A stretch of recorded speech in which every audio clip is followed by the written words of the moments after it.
പണ്ടൊക്കെ ആളുകൾ C P എമ്മിൽ നിന്ന് പുറത്തായിട്ടുണ്ടെങ്കിൽ അവർക്ക് ഒരു കാരണവശാലും സമൂഹത്തിൽ ജീവിക്കാൻ പറ്റില്ല. പലപ്പോഴും അവർ സി പി എമ്മിനെയും അതിൻ്റെ സംഘടനാ സംവിധാനത്തെയൊക്കെ പേടിച്ച് ഓടുന്ന കാഴ്ചയാണ് നമ്മൾ കണ്ടിട്ടുള്ളത്. എനിക്കൊക്കെ തന്നെ അറിയാം, പണ്ടൊക്കെ ഇപ്പോൾ സി പി എമ്മിൽ നിന്ന് പുറത്താക്കപ്പെട്ടിട്ടുണ്ടെങ്കിൽ പലപ്പോഴും തൊട്ടടുത്ത പലചരക്കടയിൽ നിന്ന് നമുക്ക് അരി പോലും മേടിക്കാൻ പറ്റില്ല. ഇപ്പോൾ പിന്നെ സൂപ്പർ മാർക്കറ്റൊക്കെ ആയതുകൊണ്ട് ആ പ്രശ്നമില്ല. മറ്റൊരു ആളെ എനിക്കറിയാവുന്നത്, ഞാൻ അദ്ദേഹത്തിൻ്റെ പേര് പറയാത്ത, ചിലപ്പോൾ അദ്ദേഹത്തിനോ കുടുംബത്തിനോ ഒക്കെ വീണ്ടും പ്രശ്നമുണ്ടാവുമെന്ന് വെച്ചിട്ടാണ്. എറണാകുളത്തെ ഏരിയ കമ്മിറ്റി മെമ്പറായിരുന്ന ഒരാൾ പാർട്ടിയിൽ നിന്നും ചില വിഭാഗീയതയിലൊക്കെ പേരിൽ അദ്ദേഹം പുറത്തായതിന് ശേഷം അദ്ദേഹം വളരെ നന്നായി ഇംഗ്ലീഷ് സംസാരിക്കുന്ന നല്ല പ്രാസംഗികനായിട്ടുള്ള ഒരു മനുഷ്യനാണ്. പക്ഷെ അദ്ദേഹത്തിൻ്റെ വൈഫിന് പബ്ലിക് ലൈബ്രറിയിൽ ജോലി ഉണ്ടായിരുന്നു. പക്ഷെ ആ ജോലിയിൽ നിന്ന് അവർ പിന്നീട് പറഞ്ഞയക്കപ്പെട്ടു. അപ്പോൾ ഇദ്ദേഹം ജീവിക്കാനൊരു വഴിയില്ലാതെ ഏറ്റവും ഒടുവിൽ അദ്ദേഹം നമ്മുടെ P&Tക്കൊക്കെ ടെലിഫോൺ ഡിപ്പാർട്ട്മെൻറ്റിന് കേബിളിന് കുഴിയെടുക്കുന്നൊരു പണിയുണ്ടാവും. കേട്ടിരിക്കുന്ന പഴയ ആളുകൾക്കൊക്കെ അറിയായിരിക്കും. ഇപ്പം നമ്മളങ്ങനെ കാണാറില്ല കുഴിയെടുക്കുന്നത്. അപ്പോൾ അത്തരത്തിൽ സൈഡിൽ കുഴിയെടുക്കുന്നൊരു പണിയുണ്ട്. അപ്പോൾ ആ കുഴിയെടുക്കുന്ന പണിക്ക് ഡിഗ്രിക്കാരനായ ഒരു ഇംഗ്ലീഷിലൊക്കെ നല്ല പ്രാവീണ്യമുള്ള ഒരു മനുഷ്യൻ പോകുന്നു എന്ന് പറഞ്ഞുള്ള അവസ്ഥ നമുക്ക് മനസ്സിലാക്കാം. പക്ഷെ അങ്ങനെ പോയിക്കൊണ്ടിരിക്കുമ്പോഴാണ് ഒരു ദിവസം പാർട്ടിയുടെ ഒരു ലോക്കൽ കമ്മിറ്റി സെക്രട്ടറി സ്കൂട്ടറിന് പോകുമ്പോൾ ഇയാൾ അവിടെ നിന്ന് പണിയെടുക്കുന്നത് കാണുന്നത്. അപ്പോൾ ഇങ്ങനെ പണിയെടുക്കുന്നത് കണ്ടിട്ടുള്ള ആ കോൺട്രാക്ടർ അന്ന് വൈകുന്നേരം തന്നെ ഈ ലോക്കൽ സെക്രട്ടറി വിളിക്കുകയും ആ ലോക്കൽ സെക്രട്ടറി ചെന്ന് കാണാൻ പറയുകയും ഈ പറയുന്ന വ്യക്തി, അതായത് മുമ്പ് ഏരിയ കമ്മിറ്റി മെമ്പറായിരുന്നു, സി പി എമ്മിനോട് വേണ്ടി ഒരുപാട് കാലം അയാളുടെ യൗവനം കളഞ്ഞു കുളിച്ചിട്ടുള്ള ഒരാളുടെ ഈ പണിയിൽ നിന്ന് പോലും പറഞ്ഞു വിടണം, അതായത് അവനെ ജീവിക്കാൻ സമ്മതിക്കില്ല എന്ന് പറയുന്നൊരു അവസ്ഥയാണ് കേരളത്തിലുണ്ടായിരുന്നത്. അപ്പോൾ അതിനുശേഷം ഇപ്പം നമ്മൾ കാണുന്ന ഒരു രംഗം എന്താണെന്ന് വെച്ചിട്ടുണ്ടെങ്കിൽ സി പി എം പിന്തിരിഞ്ഞോടുന്ന കാഴ്ചയാണുള്ളത്. സി പി എമ്മിൻ്റെ സംഘടനാ സംവിധാനത്തിന് തന്നെ പഴയ ബലമൊന്നുമില്ല. അത് പറയാൻ കാരണം, ഇപ്പോൾ ഈ ഏറ്റവും ഒടുവിൽ പ്രമോദ് കോട്ടൂളി എന്ന് പറയുന്ന ഒരാൾ, അദ്ദേഹം നേരത്തെ മുഹമ്മദ് റിയാസൊക്കെ ആയിട്ട് വലിയ ബന്ധമുണ്ടായിരുന്ന ഒരാളാണ്, സുഹൃത്തായിരുന്ന ഒരാളാണ്. അപ്പോൾ അദ്ദേഹത്തെ കഴിഞ്ഞ ദിവസം പാർട്ടി പുറത്താക്കിയതിന് ശേഷം അദ്ദേഹം പാർട്ടിയെ വെല്ലുവിളിക്കുന്നത് നമ്മൾ കണ്ടു. പാർട്ടിയെ വെല്ലുവിളിക്കുന്നു എന്ന് പറഞ്ഞിട്ടുണ്ടെങ്കിൽ അദ്ദേഹവും അമ്മയും മകനും കൂടി വന്ന് ഈ പറയുന്ന ശ്രീജിത്ത് എന്ന് പറയുന്ന പണം കൊടുത്തു എന്ന് പറയപ്പെടുന്ന ഒരാളുടെ വീട്ടിൽ ചെന്ന് സമരം നടത്തുകയാണ്. ആ സമരം നടത്തുമ്പോൾ അദ്ദേഹം കയ്യിൽ വെച്ചേക്കുന്ന ഒരു പ്ലക്കാർഡ് നിങ്ങൾ ശ്രദ്ധിച്ചിട്ടുണ്ടാവും. അതെന്താണെന്ന് വെച്ചിട്ടുണ്ടെങ്കിൽ പണം കൊടുത്തത് ആർക്ക്, എന്ന്, എപ്പോൾ, എവിടെ വെച്ച് എന്നാണ് അദ്ദേഹം ചോദിച്ചിട്ടുള്ളത്. അപ്പോൾ ഈ ചോദ്യം അമ്മയുടെ കയ്യിലും ഇതേ പ്ലക്കാർഡായിരുന്നു. ഈ പണം കൊടുത്ത ആരോപണത്തിന് പിന്നിലെ ഗൂഢാലോചന അന്വേഷിക്കണം എന്ന് പറഞ്ഞൊരു പോസ്റ്ററാണ് ശരിക്കും മകൻ്റെ കയ്യിലുണ്ടായിരുന്നത്.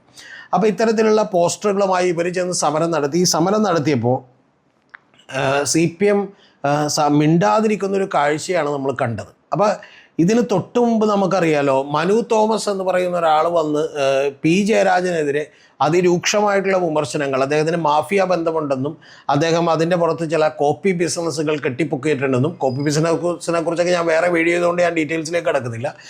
അത് ഇതിൽ തന്നെ വേറെ വീഡിയോ ഉണ്ട്, നിങ്ങൾ നോക്കിയാൽ കാണാം ഈ ചാനലിൽ തന്നെ. അപ്പോൾ കോപ്പി ബിസിനസ്സിൽ ഉണ്ടെന്നും അങ്ങനെ കോടികളുടെ ബിസിനസ് സാമ്രാജ്യം കെട്ടിപ്പൊക്കിയിട്ടുണ്ടെന്നും ഗുണ്ടകളെയും മകനെയും ഉപയോഗിച്ച് കെട്ടിപ്പൊക്കിയിട്ടുണ്ട് എന്നൊക്കെ പറഞ്ഞുള്ള ആരോപണം ഉന്നയിച്ചിട്ടും സി പി എം വാതുറന്നില്ലെന്ന് മാത്രമല്ല, സാധാരണ സി പി എമ്മിൻ്റെ ഒരു രീതി അനുസരിച്ച് സി പി എമ്മിൽ നിന്ന് ആരെങ്കിലും വിട്ടുപോയാൽ അവനെ ദ്രോഹിക്കാനാണ് തയ്യാറാവുന്നത്. പക്ഷെ അതിന് പോലും തയ്യാറായില്ലെന്നല്ല, സി പി എമ്മിൽ രാജിവെക്കാൻ പറ്റില്ല നിങ്ങൾ അറിയേണ്ടത്. കാരണം സി പി എമ്മിൽ നിന്ന് പുറത്താക്കൽ മാത്രമേ നടക്കുള്ളൂ. കാരണം ആരെങ്കിലും രാജിവെക്കാന്ന് പറഞ്ഞാൽ അവർ പറയും നിൽക്ക്, ഞങ്ങൾ പുറത്താക്കാമെന്ന് പറയും. പക്ഷേ മനു തോമസിനോടൊക്കെ വളരെ സൗമ്യതയോടുകൂടി പെരുമാറുന്ന ഒരു സി പി എമ്മിനെ നമ്മൾ കണ്ടു. അവർ പറഞ്ഞത് മനു തോമസ് ഇങ്ങനെ ഒഴിവായി പോയതാണ് എന്ന് പറഞ്ഞാണ് എം വി ജയരാജൻ ജില്ലാ സെക്രട്ടറി സംസാരിച്ചത്. അപ്പോൾ ഇത്തരത്തിലുള്ള കാര്യങ്ങളൊക്കെ ഈ പുതിയ കാലത്ത് സംഭവിച്ചുകൊണ്ടിരിക്കുമ്പോൾ നമുക്കിതിൻ്റെ ഒരു ചരിത്രം ഒന്ന് പരിശോധിക്കാം. ഇതെങ്ങനെയാണ് കഴിഞ്ഞ തവണയൊക്കെ ഉണ്ടായിട്ടുള്ളതെന്ന്. കൂടുതൽ പഴയ ചരിത്രത്തിലേക്ക് നമ്മൾ പോകുന്നില്ല. ഇപ്പോൾ ഏറ്റവും ഒടുവിൽ ഏറ്റവും പ്രമുഖനായിട്ടുള്ളൊരു നേതാവ് നമ്മുടെ ഇവിടെ നിന്ന് പോയത് എം വി രാഘവൻ എന്ന് പറയുന്ന നേതാവാണ്. ആ നേതാവ് പോയിട്ട് പോലും അദ്ദേഹത്തിന് വഴി നടക്കാനുണ്ടായ ബുദ്ധിമുട്ട് നമുക്കറിയാം. നേരത്തെ എം വി രാഘവൻ SFIയുടെയും അതുപോലെ DYFIയുടെയൊക്കെ ഇൻചാർജ് ആയിരുന്നു. അപ്പോൾ വളരെ കരുത്തനായ നേതാവാണ്. പലപ്പോഴും അദ്ദേഹത്തെക്കുറിച്ച് ചില കഥകളൊക്കെ പറഞ്ഞു കേൾക്കുന്നുണ്ട്. കാരണം DYFIക്കാർ ഒരു വലിയ സംഘടന നടക്കുന്നു ആരുമായിട്ടോ. അപ്പോൾ അദ്ദേഹം കാറിൽ വരുന്നു. പക്ഷേ ഈ പ്രായമുള്ള ആൾ പോലും കാറിൽ നിന്ന് ഇറങ്ങി മറ്റേ എതിരാളികളെ ഇടിക്കാൻ തയ്യാറായി എന്നൊക്കെ ഉള്ളത് അന്ന് വലിയ DYFIയിലൊക്കെ ഞാനൊക്കെ വർക്ക് ചെയ്യുന്ന സമയത്ത് വലിയ വീരപരിവേഷത്തോടെ പറഞ്ഞു കേട്ടിട്ടുള്ളൊരു കാര്യമാണ്. അപ്പോൾ അതിനുശേഷമാണ് എം വി രാഘവൻ പുറത്താകുന്നത്. പക്ഷേ എം വി രാഘവൻ പുറത്തായപ്പോൾ അദ്ദേഹം ചെല്ലുന്നിടത്തെല്ലാം പ്രശ്നം. നമുക്കറിയാം, വെടിവെപ്പുണ്ടായ കേസ് മുതലറിയാം. അത്തരത്തിൽ പരിയാരം മെഡിക്കൽ കോളേജിൻ്റെ അവിടെ പ്രശ്നം, ഇങ്ങനെ നിരവധി പ്രശ്നങ്ങൾ അഭിമുഖീകരിച്ചുകൊണ്ടാണ് എം വി രാഘവൻ പോലും സ്വന്തം ജീവിതത്തിൻ്റെ പ്രയാസങ്ങളിലൂടെ കടന്നുപോയത്. കാരണം CPM പുറത്താക്കിയാൽ പിന്നെ ഇവിടെ ജീവിതം എന്ന് പറയുന്നത് ദുസ്സഹമാണ്. അതിനുശേഷം അദ്ദേഹത്തെ നിയമസഭക്കകത്തിട്ട് പോലും മർദ്ദിച്ചു, ശിഷ്യന്മാരൊക്കെ കൂടി അദ്ദേഹത്തെ മർദ്ദിക്കുന്നൊരവസ്ഥയുണ്ടായി. അപ്പോൾ അത്തരം ഒരു അവസ്ഥയിലൂടെയാണ് എം വി രാഘവൻ കടന്നു പോയതെങ്കിൽ KR ഗൗരിയമ്മ പുറത്താക്കപ്പെടുമ്പോൾ അത്രത്തോളം വലിയ പ്രശ്നങ്ങളോ വലിയൊരു ശാരീരികമായ സംഘടനകളിലേക്കൊന്നും പോയില്ല. തീർച്ചയായിട്ടും ഗൗരിയമ്മ അത് ചെയ്യുക എന്ന് പറയുന്നത് പ്രായോഗികമല്ല, എളുപ്പവുമല്ല. പക്ഷേ മറ്റ് ഗൗരിയമ്മയുടെ കൂടെ പോയിട്ടുള്ള ആളുകളെ പോലും അങ്ങനെയൊന്നും ആക്രമിക്കാൻ CPM തയ്യാറായില്ല. പക്ഷേ എം വി രാഘവൻ പിന്നീട് കോൺഗ്രസിൻ്റെ ഒരു സംരക്ഷണയിലായിരുന്നു, UDF-ലെത്തി. അതുകൊണ്ടാണ് അദ്ദേഹം ജീവിച്ചിരിക്കാനും കുറച്ചുകൂടി സുഗമമായി യാത്ര ചെയ്യാനൊക്കെ പിന്നീട് പറ്റിയത്. ഗൗരിയമ്മയുടെ കാര്യം വരുമ്പോൾ അവർ പുറത്തേക്ക് പോയിട്ട് പോലും CPM-നെതിരെ പിടിച്ചേക്കാൻ പറ്റിയില്ല. പക്ഷേ ഒരു 6% വോട്ട് ആദ്യത്തെ ഇലക്ഷന് കിട്ടി. അങ്ങനെ പക്ഷേ അവരുടെ പാർട്ടി പിന്നെ പതുക്കെ അങ്ങോട്ട് ഫെയ്ഡ് ഔട്ടായി പോകുന്ന ഒരു കാര്യമാണെന്നൊക്കെ നമ്മൾ കണ്ടത്. ഇപ്പോൾ UDF-ലുണ്ടോ ഇല്ലയോ എന്ന് പോലും നമുക്കറിയില്ല.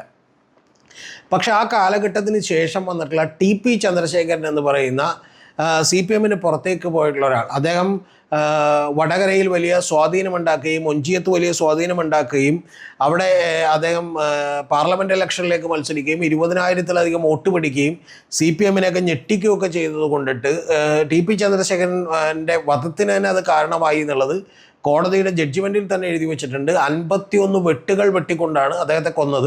അത് തന്നെ കൊട്ടേഷൻ ഗുണ്ടകളെ ഉപയോഗിച്ച് CPM ആക്രമണം നടത്തുകയാണ് ചെയ്തത്. പക്ഷേ ഇതിന് ശേഷം CPM ആകെ മാറിയിരിക്കുന്നു എന്നുള്ളതാണ് നമ്മൾ മനസ്സിലാക്കാൻ കഴിയുന്നത്. കാരണം CPM-ൻ്റെ ശക്തിയൊക്കെ ചോർന്നു പോയിരിക്കുന്നു.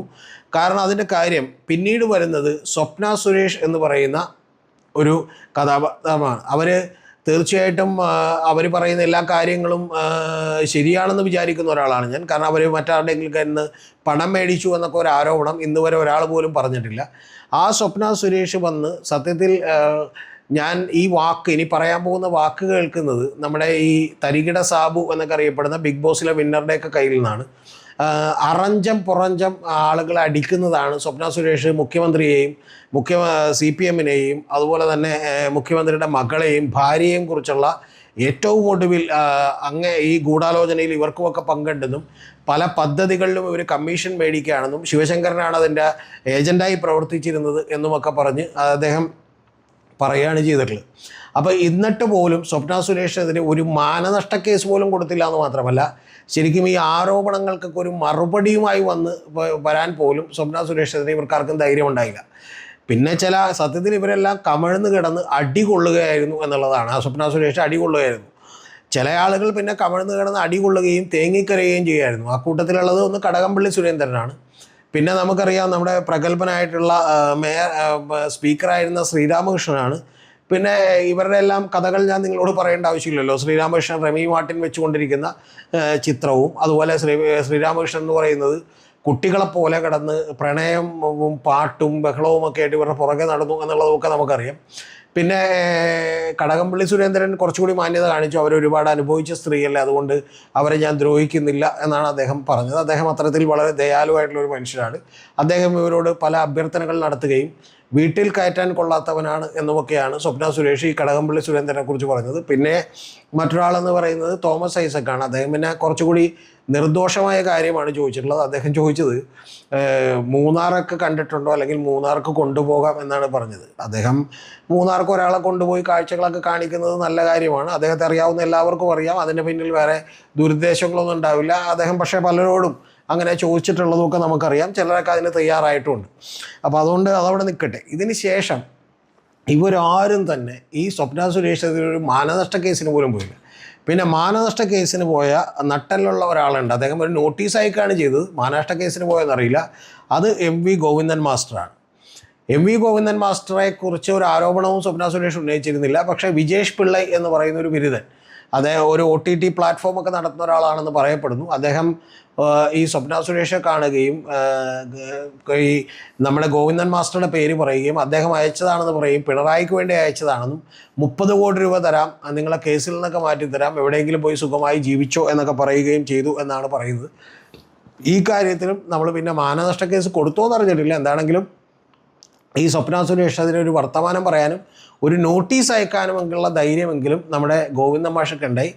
പക്ഷേ സ്വപ്ന സുരേഷിന് ശേഷം വന്നിട്ടുള്ള കാര്യങ്ങളാണ് ഞാൻ പറയുന്നത്. അതിലൊന്നാണ് ഈ പറയുന്ന നമ്മുടെ മനു തോമസ് എന്ന് പറയുന്ന കണ്ണൂരിലെ മുൻ ജില്ലാ കമ്മിറ്റി അംഗം, അതുപോലെ തന്നെ പ്രമോദ് കോട്ടൂളി എന്ന് പറയുന്ന അംഗം.